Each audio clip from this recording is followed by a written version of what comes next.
So over the past couple of weeks, we've been looking at the different feasts and festivals that are in the Old Testament. We're taking a little bit of a look at what the church year would have looked like for the Old Testament believers in God. And consequently, we're learning a little bit about special church days that were in Jesus' life as he was growing up. Now, the first one we looked at was Passover. And in Passover, the focus was on rest and remembering. Remembering in particular the way that God saved his people in the Exodus. The second one we looked at was the Feast of Unleavened Bread, with a built-in object lesson about getting rid of sin and living a new life. Today we're going to be looking at what is sometimes called the Feast of Firstfruits. It's kind of an interesting one, and we hear most about it in Leviticus 23. The Lord said to Moses, "Speak to the Israelites and say to them, when you enter the land I am going to give you, and you reap its harvest, bring to the priest a sheaf of the first grain you harvest. He is to wave the sheaf before the Lord, so it will be accepted on your behalf. The priest is to wave it on the day after the Sabbath. On the day you wave the sheaf, you must sacrifice as a burnt offering to the Lord a lamb, a year old without defect, together with its grain offering of 2/10 of an ephah of the finest flour mixed with olive oil, a food offering presented to the Lord, a pleasing aroma, and its drink offering of 1/4 of a hin of wine. You must not eat any bread, or roasted or new grain, until the very day you bring this offering to your God. This is to be a lasting ordinance for the generations to come, wherever you live." Now, I'm not sure about you, but I've tried gardening a couple different times, and it hasn't really ever gone well. But my wife and I do have a couple different fruit trees. And one thing I've noticed having those is the different kinds of fruit ripen at different times of year. I don't know if you've noticed that, but that's just kind of how things work. Different fruits with different temperatures at different times, they all get ready at different times. Well, the same thing happened in Israel. And consequently, the people of Israel would offer different first fruits at different times of the year. And sometimes, especially some of the big crops, they would line up with different festivals built in to the church year of the Old Testament believers. One of them, the Feast of Unleavened Bread, we've already looked at. Two other big ones we're going to be talking about in the upcoming weeks. Now, around October in Israel, the olives and grapes would ripen. And so around that time, there was a festival, the festival called the Festival of Tabernacles. We'll talk about that one on October 19th, which, funny enough, this year is right after the Jews celebrate that festival. But around that time, all of the different people who grew olives or grapes would go and pick the first and the best of their olives and grape and give it at the temple. Now, around the end of May, beginning of June, is when wheat would start to ripen in Israel. And around that time, there was a festival called the Festival of Weeks. We'll be talking about that one next week if you want to hear more about it. And so anyone in Israel who grew wheat would go and pick the first and the best of their wheat and give it as an offering to God in the temple. And in April-ish, the barley, which is another type of grain, would start to ripen as well. And that would happen around the same time as the Festival of Unleavened Bread.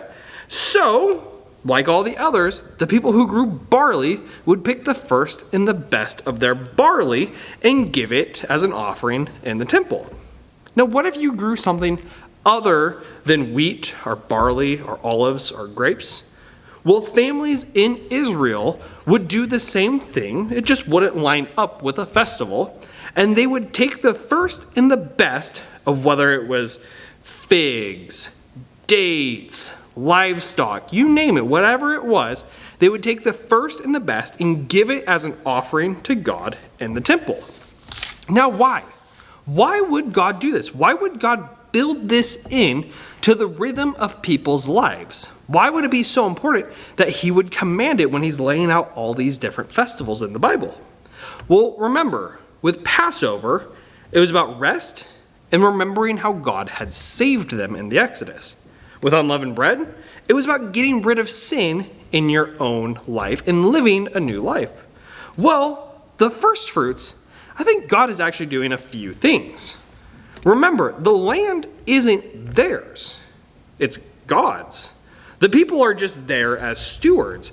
God promised that they would live in it, but it was always his own land. The people just took care of it.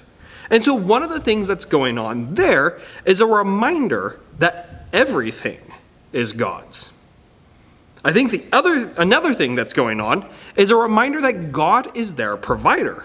You see, the people in Israel at this time were an agricultural society, which means their crops were not only just their food, it was also their income.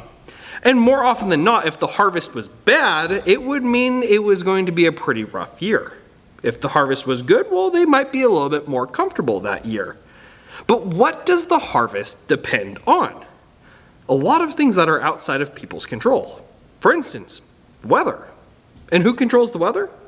God does, that's right.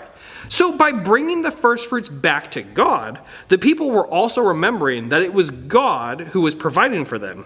It was God that they depended on for their livelihoods and for their lives. A third thing is I think it built in some trust. You see, the first fruits pointed to what was coming. The first fruits were the first ones to come out, which meant the rest of the harvest was still to come. And so by bringing their first fruits, they were saying, God, I trust that you're going to continue to provide.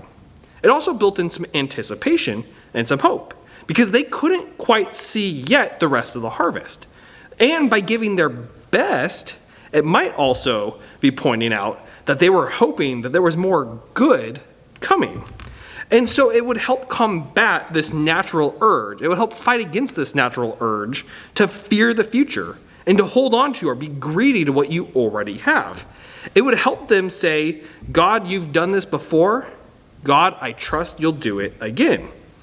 And it's funny how a lot of things throughout the Bible and throughout our lives as Christians, we see God knows his people, and God does things and says things to us that speak right to our common human concerns.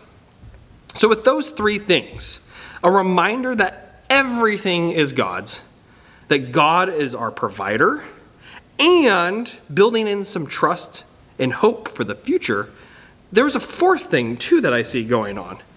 God commanded the people to bring their first and their best.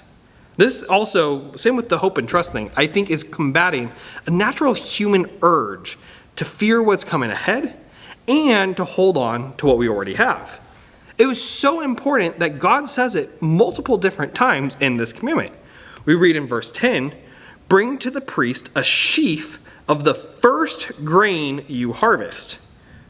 Verse 12, they were supposed to bring a lamb a year old without defect. What about the flour? The finest flour. That means that your offering to God wasn't an opportunity just to dump your bad crops. They may be your first, but you're not supposed to give your bad ones, because the very first isn't actually always the best.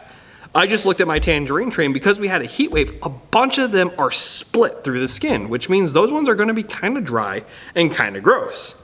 I think a lot of people might have had a temptation to go, well, these are the first ones coming in. I'll give those and I'll hold on to the juicy ones for myself. God is saying no. Give the first and give the good. Give the best, not the split and dry tangerines. Now, those were big points that God wanted the people to learn. And to emphasize their importance, God commanded this. Listen to this. Verse 14, you must not eat any bread or roasted or new grain until the very day that you bring this offering to your God. The people would not eat any of their harvest until they had first offered it to God. That would help these lessons really sink in. So what does that look like in our lives today? Most of us don't live in an agricultural society. We're not growing all of the food that we eat, and we don't depend upon the land to bring us our income. So what might giving our first and giving our best look like for you and me today? Let's take a few minutes to think about that and talk about that.